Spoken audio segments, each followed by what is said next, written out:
So right now what we're doing today, guys, we're putting in the construction entrances for these two properties here. Here's one. This is for one of the properties, and this is the other property. This is our good buddy Bill here putting this in, and this fabric here is called road bed fabric. It's a special material here, so that what's going to happen is stone is going to come on top of here, so this will not allow the stone to penetrate and permeate into the soil.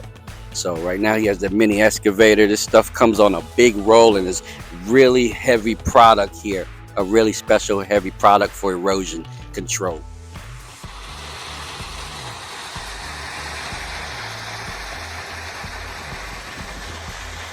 So finally this stone has came. We've been waiting over an hour for it to get delivered.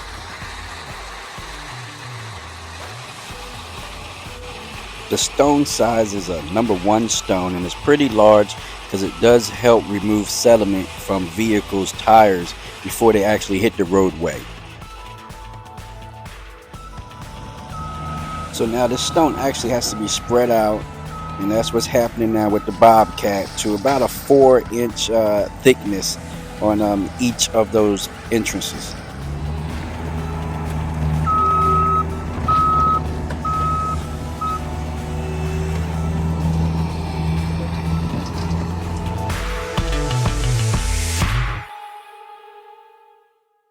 Thanks for watching. Please like and subscribe.